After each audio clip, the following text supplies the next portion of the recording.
Namaskaram friends, and this is the time when we should run through the module and let's see how many provisions we have already covered. Obviously chapter number 1 से अगर कोई most important aspect आप लोगों को अगर carry forward करना है तो कुछ सिलेक्टेड डेफिनेशंस है एंड टैक्स रेट्स आपको बाय हार्ट करने होते हैं. If you remember the tax rates from the beginning of the chapters only तो आपको आगे आगे जाके आपका कॉन्फिडेंस जो है बूस्ट होते जाता है, क्योंकि आगे बहुत सारे प्रोविजंस है जो लिंक किए गए टैक्स रेट से. अब आपके टोटल 10 चैप्टर्स है, वो तो आपको मैंने इंडेक्स में दिखा दिया था. 10 चैप्टर्स इंडिपेंडेंट नहीं है, none of the chapter is independent chapter. Every chapter is link to the previous chapter. तो अगर आपने पहले से टैक्स नहीं पढ़ा होगा तो आपको आगे का नहीं समझ में आएगा. तो प्लीज अंडरस्टैंड करो, अगर आपको डीप नॉलेज चाहिए टैक्स का तो everything is interlink, everything is synchronise और उसी तरीके से उसको पढ़ना होता है. कभी कभी राउंड 1 में सारी चीजें क्लियर नहीं होती. राउंड 1 में आप जब पढ़ते हो तो बहुत सारी चीजें आप लोगों के लिए नहीं है, तो many things may not be clear. लेकिन आपको जब पूरा लॉ समझ में आता है, जैसे टीडीएस का बहुत बार रेफरेंस आएगा, टीडीएस चैप्टर 9 में लिखा हुआ है, कहीं पे फाइलिंग ऑफ आरओआई का रेफरेंस आएगा, रिटर्न ऑफ इनकम, कि रिटर्न ऑफ इनकम फाइल करना होता है, वो चैप्टर नंबर 10 में लिखा हुआ है. But you should know this from the beginning only. नहीं तो फिर क्या होगा, आपको आगे जाके फिर ऐसा लगना नहीं चाहिए कि ये सर जो रेफरेंस दे रहे हो मुझको समझ में नहीं आ रहा है कि हो क्या रहा है. मेरा स्पीड थोड़ा ज्यादा है 2 रीजन की वजह से, क्योंकि बहुत सारे जो स्टूडेंट होंगे ऑनलाइन ये लेक्चर देखने वाले हैं, और ऑनलाइन लेक्चर देखने वाले बच्चे जो यूजुअली होते हैं वो रिपीटर्स होते हैं या उन्होंने ये सेकंड टाइम पढ़ना होता है. तो उनको जिनको फर्स्ट टाइम इसका नॉलेज है उनके लिए तो डेफिनेटली ये लेक्चर्स है. लेकिन जो लोग लाइफ में फर्स्ट टाइम पढ़ रहे हैं वो भी अगर पढ़ लेंगे तो कोई हार्म नहीं है इसमें, क्योंकि हम उतनी भी ज्यादा स्पीड से नहीं कवर अप कर रहे हैं.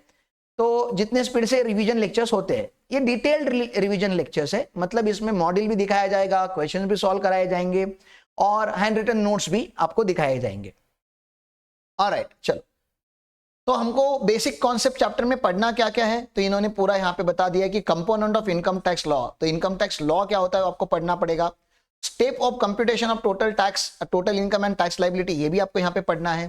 There are certain important definition that you need to know and basics of charge और रेट ऑफ टैक्स, ये भी आपको यहाँ पे पढ़ना होगा. तो बहुत सारी चीजें यहाँ पे लिखी है. सबसे पहला थ्योरी लिखता है वो कि meaning of tax. Sir tax होता ही क्या है, टैक्स लेते ही क्यों है. तो मैंने आपको बता दिया था cost of living in the society. आपको याद आ रहा है मैंने भी टैक्स को ऐसे ही डिफाइन किया था, कॉस्ट ऑफ सिविलाइजेशन ना. अगर सोसाइटी में रहना है जहां पे आपको गवर्नमेंट फैसिलिटी प्रोवाइड करती है वहां पे आप लोगों को टैक्स तो भरना पड़ेगा, बिकॉज रोड कंस्ट्रक्ट हो चुके हैं, डैम्स कंस्ट्रक्ट हो चुके हैं, एयरपोर्ट्स है, रेलवे है, डिफेंस है, पुलिस है, लॉ एंड ऑर्डर हमारे यहाँ पे चलता है. तो everything has a cost attached to it. और वो कॉस्ट का जब तक कॉन्ट्रीब्यूशन सिटीजन्स नहीं करेंगे तब तक फिर आपको बेनिफिट्स कैसे गवर्नमेंट देगी. तो ये सारी चीजें. फिर गवर्नमेंट ने 2 टाइप के टैक्सेस लेवी करके रखे, direct tax and indirect tax. Syllabus की भी बातें की मैंने, आपके सिलेबस में दोनों टैक्सेस है. डायरेक्ट टैक्स में आपको मेजॉरिटी पढ़ना होता है इनकम टैक्स. कुछ छोटे छोटे टैक्स है वो आपको पढ़ने की जरूरत नहीं है. Tax on undisclosed foreign income and asset, ये आप नहीं भी पढ़ोगे तभी भी चलेगा, क्योंकि आपके सिलेबस में नहीं है. आपके सिलेबस में इनकम टैक्स है डायरेक्ट टैक्स में का. Then there is something called indirect tax. Indirect tax में 2 कंपोनेंट आते हैं, जीएसटी एंड कस्टम्स. अब जो सीए का सिलेबस है इंटरमीडिएट का, उसमें खाली जीएसटी है. जो सीए में इंटर का जो नया सिलेबस आने वाला है अभी का भी और नया भी जो आने वाला है, उसमें उन्होंने 10 मार्क्स का कस्टम ड्यूटी रखा हुआ है. तो 10 मार्क का कस्टम ड्यूटी नए सिलेबस में है, पुराने सिलेबस में ये 20 मार्क का है. लेकिन कस्टम ड्यूटी सीए इंटर के सिलेबस में नहीं है. बट यू शुड नो कि कस्टम ड्यूटी कहां पे लेवी होता है, तो इंपोर्ट एक्सपोर्ट पे लेवी होता है, मैंने आपको बता दिया था. वाई टैक्सेस आर लेविड, तो मैंने बता दिया एजुकेशन, हेल्थ केयर, इंफ्रास्ट्रक्चर, ये सारी फैसिलिटीज गवर्नमेंट प्रोवाइड करती है, तो इसका आपको कॉस्ट भरना पड़ेगा, इसलिए टैक्स लगाया जाता है. फिर यहां पे हमने बात की थी, एक चैप्टर था कॉन्स्टिट्यूशन ऑफ इंडिया का, कॉन्स्टिट्यूशनल वैलिडिटी करके प्रोविजन की बात की जाती है. That is it constitutionally valid to take tax from me. Government को ये पावर किसने दिया कि मेरे इनकम के ऊपर टैक्स लगाने का. वो पावर जो गवर्नमेंट को मिलता है वो कॉन्स्टिट्यूशन ऑफ इंडिया से मिलता है. वहां पे एक आर्टिकल हमने रेफर किया था, इफ यू रिमेंबर, आर्टिकल 265. याद आ रहा है कि आप लोगों ने आर्टिकल लिखा था, आर्टिकल 265. उसमें नेगेटिव लैंग्वेज लिखी गई थी, no tax shall be levied और collected except by the authority of law. मतलब पहले लॉ बनेगा फिर टैक्स लगेगा ना. पहले क्या बताया था मैंने, पहले लॉ बनेगा और फिर टैक्स लगेगा. उल्टा नहीं कर सकते कि पहले टैक्स ले लेते फिर बाद में आराम से लॉ बनाते रहेंगे, ऐसे नहीं हो सकता. और लॉ कहां बनता है, फिर लॉ पार्लियामेंट में बनता है. लॉ कहां बनता है, पार्लियामेंट में. पार्लियामेंट बोले तो लोकसभा, राज्यसभा, मतलब वहां पे खाली बीजेपी है क्या अभी नहीं, वहां पे कांग्रेस भी है, राष्ट्रवादी भी है, और भी 10 पार्टी के लोग वहां पे है. तो वो लोग अच्छा खासा डिबेट करेंगे और हमारे लिए कोई एक बेटर लॉ जो होगा वो लॉ लेकर आएंगे। जब तक लॉ नहीं आएगा तब तक टैक्स नहीं आएगा। तो ऑब्वियसली 1961 में इनकम टैक्स एक्ट जब आया था, ओरिजिनल इनकम टैक्स एक्ट, तभी पार्लियामेंट में बहुत बड़ा डिस्कशन हुआ रहेगा और पार्लियामेंट के जो रिप्रेजेंटेटिव होंगे लोकसभा राज्यसभा के, उन्होंने अप्रूव किया होगा, तभी तो ये एक्ट बना। ठीक है ना। दूसरी बात, इनकम टैक्स 1961 में जो आया था वो अभी थोड़ी ना क्या एप्लीकेबल है, हर साल इनकम टैक्स चेंज होता है। तो बजट के थ्रू यूजुअली इनकम टैक्स में अमेंडमेंट आते हैं। और बजट भी फाइनेंस मिनिस्टर कहां पे प्रेजेंट करती है आज के तारीख में? कहां पे प्रेजेंट करती है? पार्लियामेंट में। और पार्लियामेंट में डिस्कशन होता है, बजट अप्रूव होगा तो उसके हिसाब से रेट्स वगैरह चेंज हो जाएंगे। तो लॉ बनाने का पावर किसको है सर? अगर लॉ बनाने का पावर हमारे देश में दो लोगों को है, दो लोगों को है मतलब स्टेट लेजिस्लेटिव को भी है और सेंट्रल गवर्नमेंट को है। मतलब स्टेट गवर्नमेंट भी लॉ बना सकती है और सेंट्रल गवर्नमेंट भी लॉ बना सकती है। और क्योंकि दोनों को लॉ बनाने का पावर है, डिस्प्यूट हो सकता था कि इनकम टैक्स कौन लगाएगा।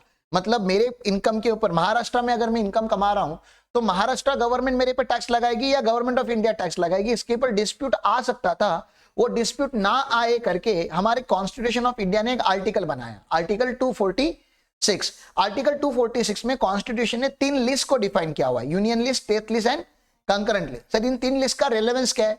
अगर कोई भी चीज यूनियन लिस्ट में लिखी होगी, कोई भी मैटर अगर यूनियन लिस्ट में लिखा होगा तो उसके ऊपर लॉ बनाने का एक्सक्लूसिव पावर किसके पास है? पार्लियामेंट के पास है, मतलब सेंट्रल गवर्नमेंट के पास है। अगर कोई भी मैटर अगर स्टेट लिस्ट में लिखा होगा तो एक्सक्लूसिव पावर किसके पास है? स्टेट गवर्नमेंट के पास है। एंड कंकरेंट लिस्ट में अगर कोई मैटर लिखा होगा, कंकरेंट लिस्ट में अगर कोई मैटर लिखा होगा तो उसके ऊपर लॉ बनाने का पावर बोथ, मतलब दोनों के पास है, central government and state government दोनों मिलके उसके ऊपर लॉ बनाना चालू करेंगे। तो इनकम टैक्स जो है, इनकम टैक्स जो है वो एंट्री नंबर 82 में लिखा गया है। कहां पे लिखा गया? Entry number 82 of union list. इसका यह मतलब है कि इनकम टैक्स का लॉ बनाने का पावर, एक्सक्लूसिव पावर किसके पास है? सेंट्रल गवर्नमेंट के पास है, पार्लियामेंट के पास है। आप महाराष्ट्र वाले उसके ऊपर कुछ भी अलग से नहीं बोल सकते। ऐसे नहीं बोल सकते कि महाराष्ट्र में टैक्स का रेट 5% रखो, पॉसिबल नहीं है। जो सेंट्रल गवर्नमेंट ने बोला है वही आपके ऊपर, पूरे देश के ऊपर लॉ लगेगा, क्योंकि हमने पार्लियामेंट ने पावर उनको दिया ताकि डिस्प्यूट ना हो दो गवर्नमेंट के बीच में। ठीक है ना।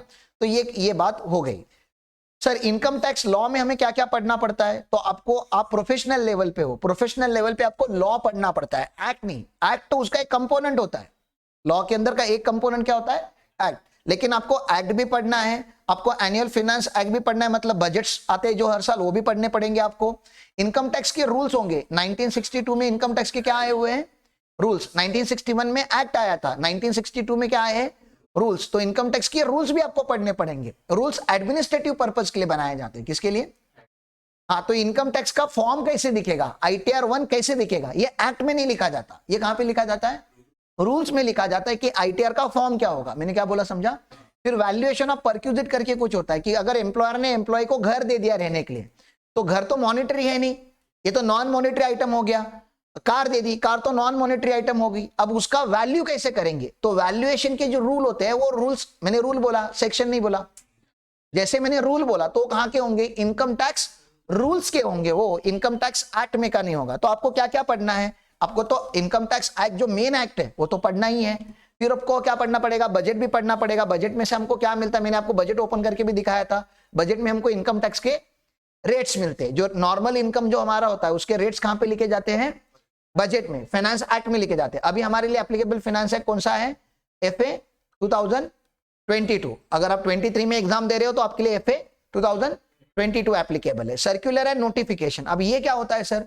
नोटिफिकेशन मतलब मैंने बताया था आपको, official gazette of India, Bharat का राजपत्र, भारत का राजपत्र। ठीक है ना, ऐसे दिखता है वो नोटिफिकेशन जो होता है ना। वो एक दो नोटिफिकेशन दिखाने का ट्राई कर देता हूं मैं।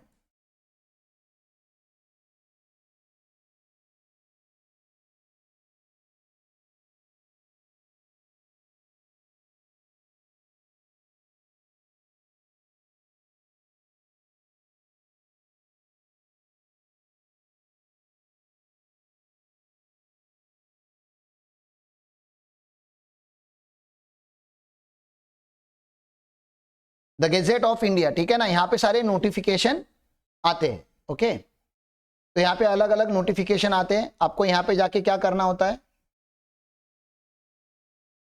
ये देखो यहाँ पे बिल्स लिखे, एक्ट लिखे गए, बहुत सारा यहाँ पे लिखा गया है।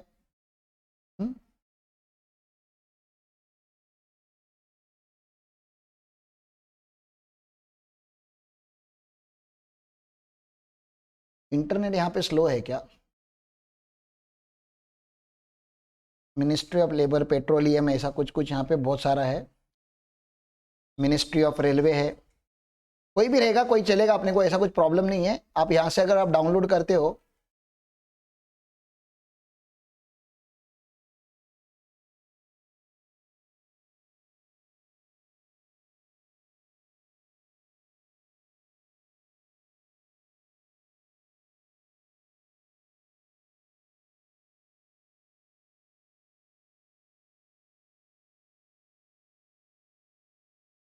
ये दिख रहा है आपको? मुझको खाली इसका फॉर्मेट आपको दिखाना था। क्या लिखा होता है इसके ऊपर ऐसे?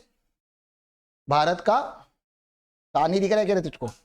भारत का राजपत्र, द गैजेट ऑफ इंडिया, ठीक है ना? ऐसे इसको पब्लिश किया जाता है, ठीक है ना? कौन से डेट पे पब्लिश हुआ है, कौन से एक्ट में पब्लिश हुआ है, ये सब इसमें लिखा जाता है। तो इनकम टैक्स में भी कभी कभी क्या होता है, सडनली आपको कोई अगर चेंज लाना है, देखो पार्लियामेंट बजट जो होता है वो फेब में चलता है ना, बजट का सेशन। ऐसे नहीं कि खाली फेब में अमेंडमेंट आते हैं, अमेंडमेंट तो साल के बीच में भी कभी भी आ सकते हैं। उनको लॉ में अगर प्रॉब्लम दिखा, once you know that there is a problem in the law, there is a need of improvement in law, तो you cannot wait for a next budget to come।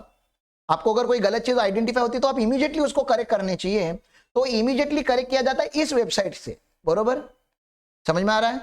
तो अगर लॉ में अगर notification issue हुआ है तो भी तो आपको पता होना चाहिए ना कि एग्जैक्ट अभी करंट नोटिफिकेशन क्या चालू है। जैसे जीएसटी लॉ में अगर कोई उनको एग्जम्प्ट करना होता है, कोई भी चीज एग्जम्प्ट करनी होती है, तो वो नोटिफिकेशन इशू करके एग्जम्प्ट करते हैं कि ये चीज आज से नोटिफाई हो चुकी है कि ये एग्जम्प्ट है। अगर उनको रेट बदलना होता है तो दे नोटिफाइड कि आज आपका जीएसटी का रेट बदल गया है, तो आपको नोटिफिकेशन भी पढ़ने होते हैं। अच्छा मुझे बताओ, नोटिफिकेशन पब्लिक डॉक्यूमेंट है कि सीक्रेट डॉक्यूमेंट है? अभी मैंने डाउनलोड किया ना, पैसे वगैरह तो मांगे नहीं उन्होंने, पब्लिक डॉक्यूमेंट है, मतलब पब्लिश होता है वो, ठीक है ना? इनकम टैक्स के पोर्टल पे आप जाओगे तो वहां पे सारे नोटिफिकेशन जो इनकम टैक्स के रिलेटेड है वो वहां पे भी आपको मिलेंगे। मैंने आपको ई गैजेट साइट दिखाया क्योंकि वहां पे सारे आपके जो देश में जितने भी नोटिफिकेशन इश्यू होते हैं किसी भी एक्ट में, वो ऑफिशियल गैजेट पे होते हैं, ठीक है ना? सर्क्यूलर जो होता है, सर्क्यूलर ये वर्ड आपको क्या लग रहा है, ये पब्लिक डॉक्यूमेंट है कि ये इंटरनल डॉक्यूमेंट है? सर्क्यूलर हम बोलते हैं सर्कुलेशन करो इसको, इस डॉक्यूमेंट को क्या करो, हाँ ये इंटरनल है, ये इनकम टैक्स ऑफिसर्स के लिए बनाया जाता है ये पेपर, ये पब्लिक के लिए नहीं बनाया जाता है। किसके लिए बनाया जाता है? इनकम टैक्स ऑफिसर्स के लिए। और कभी कभी इसको ट्रेड नोटिस भी हम बोलते हैं, तो किसी ट्रेड के लिए निकलता है। जैसे मैन्युफैक्चरिंग ऑफ स्टील के लिए अगर उनको कोई अगर चीज बतानी है तो नोटिफिकेशन नहीं निकालते वो लोग, ट्रेड नोटिस करके एक चीज होती है वो इनकम टैक्स इश्यू करता है। सर्क्यूलर इसलिए निकाला जाता है ताकि अलग अलग इनकम टैक्स ऑफिसर्स को अलग अलग लॉ नहीं समझे।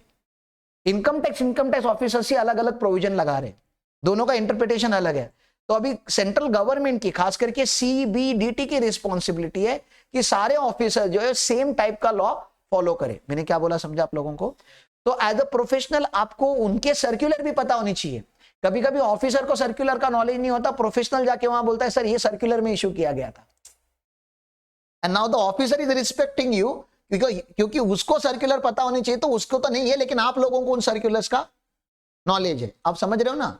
तो आपको खाली एक्ट नहीं पढ़ना है भाई मेरे, एक्ट के साथ साथ आपको क्या पढ़ना होता है? फिनांस एक्ट भी पढ़ना होता है, नोटिफिकेशंस भी पढ़ने होते हैं, सर्कुलर्स भी पढ़ने होते हैं, रूल्स भी पढ़ने होते हैं, और मोस्ट इंपॉर्टेंटली फाइनल लेवल तक जाते जाते आप लोगों को कोर्ट्स के डिसीजंस भी पढ़ने पड़ेंगे कि कोर्ट ने लॉ को इंटरप्रिट कैसे किया है।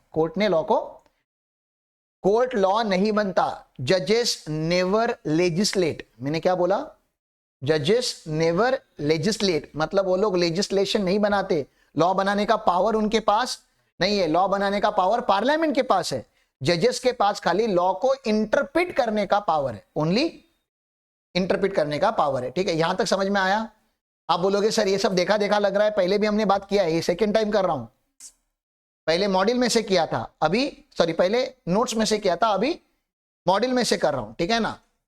सर हमारे इनकम टैक्स एक्ट का हेडिंग क्या है? इनकम टैक्स एक्ट 1961, ठीक है ना? ये पूरे इंडिया में लगता है क्या? हाँ सर ये पूरे इंडिया में लगता है, it applies to whole of India, ठीक है ना?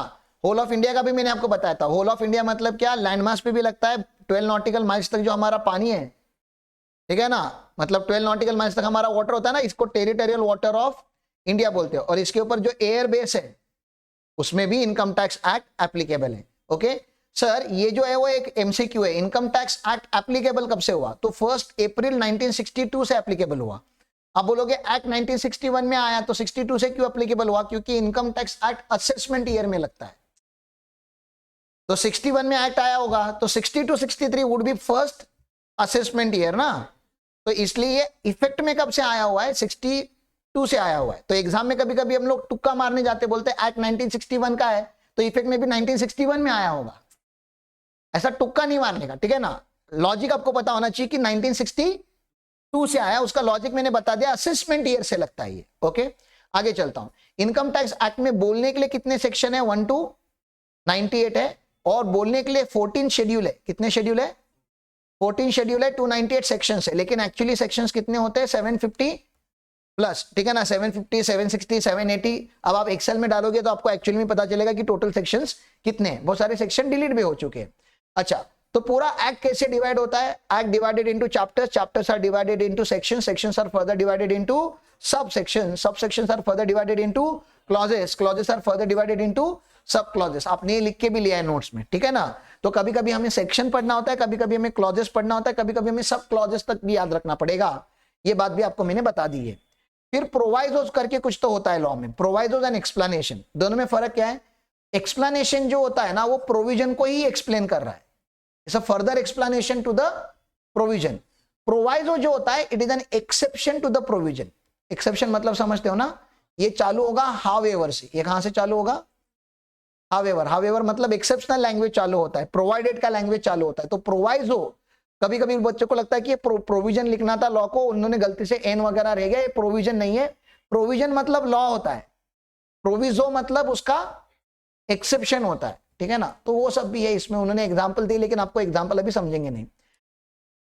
फिनांस एक्ट क्या होता है सर? फिनांस एक्ट एक बजट होता है, मैंने बता दिया, प्रेजेंटेड बाय फिनांस मिनिस्टर। उसमें भी बहुत सारे शेड्यूल होते हैं। उसके जो फर्स्ट शेड्यूल होता है, उसका जो फर्स्ट शेड्यूल होता है, उसके पार्ट 1 में इनकम टैक्स के रेट होते हैं। पार्ट 1 में इनकम टैक्स के रेट होते हैं। मैंने आपको शेड्यूल ओपन करके, ऑनलाइन शेड्यूल ओपन करके, उसका पार्ट 1 ओपन करके उसके अंदर के इनकम टैक्स के रेट भी दिखाए हुए हैं आपको, ठीक है ना। इनकम टैक्स की वेबसाइट पे ये रहता है। इनकम टैक्स रूल्स मैंने कब, कौन से ईयर के बताए थे आपको? 1962। 1961 में क्या बना था? एक्ट। रूल्स कब बने? 1962 में रूल्स बने, ठीक है ना। तो ये बात ये भी है, इनको एडमिनिस्ट्रेटिव रूल्स बोला जाता है, और इनको ड्राफ्ट करने का जो पावर होता है वो किसके पास है? सीबीडीटी के पास है, ठीक है ना।